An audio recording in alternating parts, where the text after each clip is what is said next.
औज़ुबिल्लाहिमिनश्शैतानिर्रजीम बिस्मिल्लाहिर्रहमानिर्रहीम।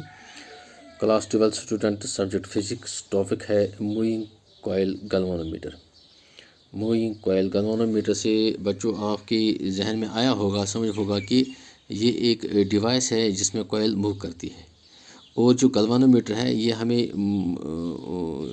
इसलिए यूज़ होता है कि अगर हमें पता करना होगा कि सर्किट में करंट पास हो रही है, तो इसको डिटेक्ट करने के लिए हम गैल्वेनोमीटर को यूज़ करते हैं। और ये गैल्वेनोमीटर जो है ये करंट को डिटेक्ट करता है और उसको उसके मैग्नीट्यूड के हिसाब से ये इसको डिटेक्ट करता है। तो इस तरह से इसकी जो है ये इसको हम कॉइल को जब मूव करना होगा तो उसको हम एक स्ट्रॉन्ग मैग्नेट में फिक्स करते हैं। तो ये जो है ये एक स्ट्रॉन्ग मैग्नेट्स हैं।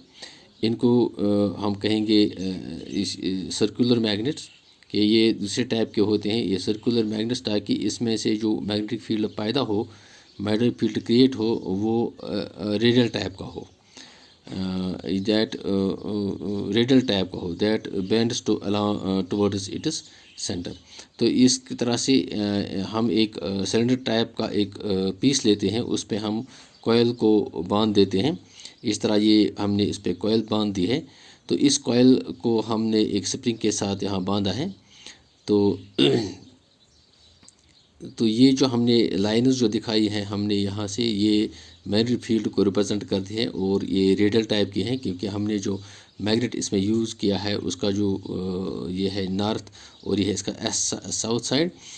तो ये इसका नॉर्थ साइड है और ये इसका साउथ साइड है। उसके दरमियान से हमने इसको सस्पेंड किया है bye fixing it with A spring.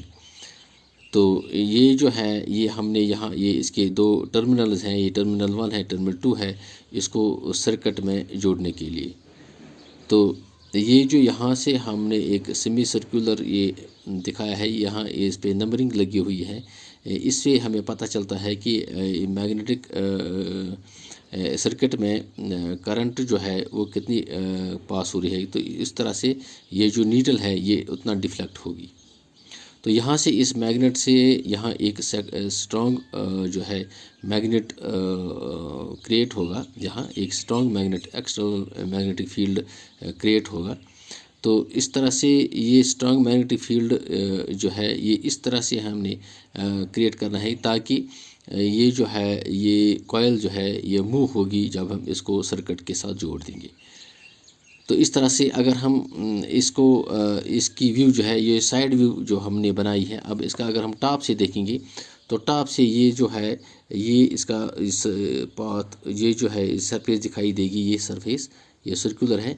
तो इसमें जो मैग्नेटिक फील्ड लाइन जो होंगी वो इस तरह की होंगी, रेडियल टाइप की। तो इस तरह से ये रेडियल टाइप का मैग्नेटिक फील्ड है और ये ज़्यादा मैक्सिमम जो मैग्नेटिक फील्ड है वो यहाँ क्रिएट होगा सेंटर में, ताकि इसीलिए हम ये इसको सेंटर में इस सर्कुलर मैग्नेट को यूज़ करेंगे, ताकि मैग्नेटिक फील्ड मैक्सिमम हो या कॉइल पे, तो सेंटर में। तो इस तरह से ये जो है ये मूव करेगी।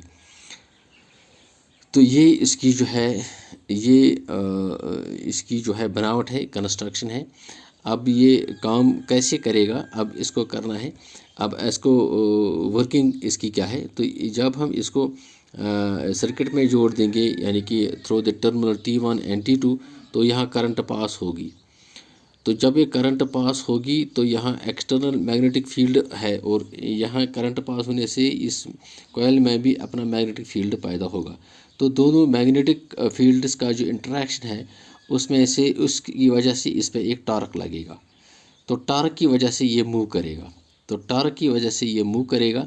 तो जब ये मूव करेगा तो ये जो नीडल लगी हुई है इसमें डिवाइस में जो मीटर पे लगी हुई है, तो उस पर ज़ीरो भी है, ज़ीरो सेंटर में है और उसके दाएं बाएं जो है नंबरिंग है, जिस तरह से हमने दिखाया। तो जब इसमें करंट नहीं होगी तो ये डिफ्लेक्शन जो है ये नीडल जो है ये यहाँ ज़ीरो पे होगी। तब करंट पास होगी तो इसमें जो है इंटरनल मैग्नेटिक फील्ड पैदा होगा और external strong magnetic field already है यहाँ। तो due to the circular magnet यहाँ एक रेडियल मैग्नेटिक फील्ड है। तो इनके दो दरमियान जो है इंटरेक्शन होगी, उससे इस पे एक नेट टॉर्क लगेगा कॉइल पे, तो कॉइल मूव होगी। तो इस तरह से जितनी कॉइल मूव होगी उतना जो है नीडल डिफ्लेक्ट होगी। तो हम मेजर करेंगे कि इसमें से करंट कितनी पास हो रही है। तो जब ये इसको हम ये जो डायरेक्शन है मैग्नेटिक फील्ड की वो नॉर्थ टू साउथ है। अगर हम इसमें करंट को मतलब रिवर्स कर देंगे तो ये डिफ्लेक्शन दूसरी साइड में दिखाई देगा। जैसे अगर इस तरह ये लेफ़्ट साइड में है तो रिवर्स करने से इसका जो है मैग्नेटिक फील्ड भी रिवर्स होगा, तो इंटरेक्शन भी रिवर्स होगी, तो टार्क जो है वो इस पर लगेगा और इसका जो डिफ्लेक्शन है वो भी रिवर्स होगा, वो भी रिवर्स होगा। अब इसमें जो हम करंट अलाउ करते हैं तो यहाँ एक नेट टार्क लगता है due to the interaction of the internal magnetic field and the external magnetic field. तो जो नेट टार्क यहाँ हम लगेगा वो टार्क कितना होगा, तो वो टार्क बराबर होगा NAIB sin थीटा।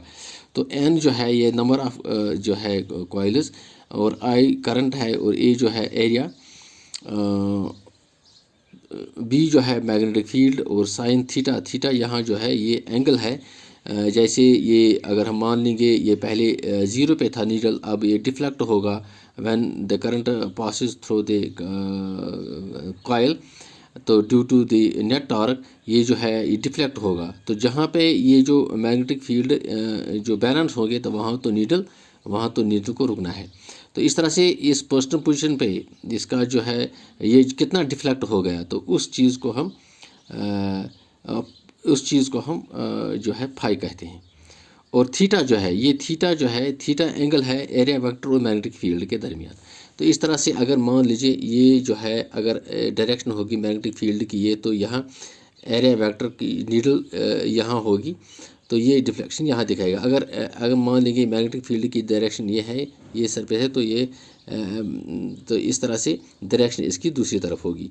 तो इस पर जो है एरिया वेक्टर हमेशा परपेंडिकुलर रहेगा सरफेस पे, तो वो हमेशा सरफेस पे परपेंडिकुलर रहेगा। तो एरिया वेक्टर जो है वो परपेंडिकुलर है। तो एरिया वेक्टर और मैग्नेटिक फील्ड के दरमियान का जो एंगल है वो है थीटा, और डिफ्लेक्शन जो है टोटल डिफ्लेक्शन वो है फाई।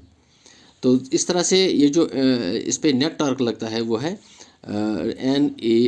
NIAB, क्योंकि ये थीटा जो है रेडियल मैग्नेटिक फील्ड में एरिया वेक्टर और मैग्नेटिक फील्ड के दरमियान का जो एंगल है थीटा, तो साइन 90 डिग्री, तो साइन 90 ऑलवेज इक्वल टू 1। तो इस तरह से NAIB, तो साइन थीटा इज़ 1। तो यहाँ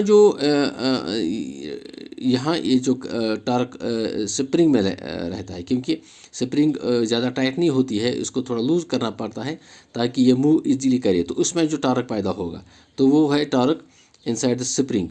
तो इस स्प्रिंग का जो टार्क है वो बराबर होगा K फाई। तो K इज़ टॉर्जनल कांस्टेंट, तो K इंटू फाई जो है वो इसमें टार्क पैदा होगा। तो ये टार्क जो है ये इंटरनल टार्क ये इसको बैलेंस करता है। तो जब ये बैलेंस करता है तो नीडल किसी न किसी रीडिंग पे रुकती है। तो हम इस तरह से गैल्वेनोमीटर से रीडिंग जो है वो कैलकुलेट करते हैं। तो दोनों जब बैलेंस होगी तो K phi is equal to NIAB। तो फाई किसके बराबर होगा, NAB divided by K into I. तो इस तरह से ये जो है ये कांस्टेंट है। अगर ये कांस्टेंट है तो इसका मतलब ये है this implies that phi is directly proportional to current, that is deflection जो है उतनी डिफ्लेक्शन होगी जितना हम करंट बढ़ा देंगे तो उतना डिफ्लेक्शन होगा। इस तरह से फाई जो है वो डायरेक्टली प्रोपोर्शनल टू करंट होगा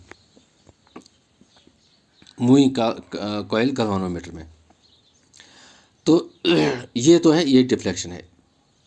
तो करंट सेंसिटिविटी इसमें क्या है, करंट सेंसिटिविटी मीन्स कितनी कम से कम करंट को ये मेजर कर सकता है, तो वो बराबर होगी फाई डिवाइड बाई आई, यानी कि total deflection divided by current passing through the circuit, तो is equal to NAB divided by K, क्योंकि फाई जो है वो बराबर है NAB, आई और आई कैंसिल होगा, डिवाइड बाई K।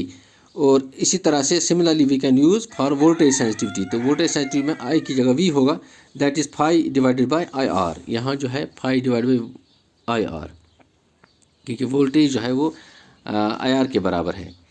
तो यहाँ जो है that is phi divide by I जो है वो है NAB K इंटू R। तो ये जो है ये है वोल्टेज सेंसिटिविटी।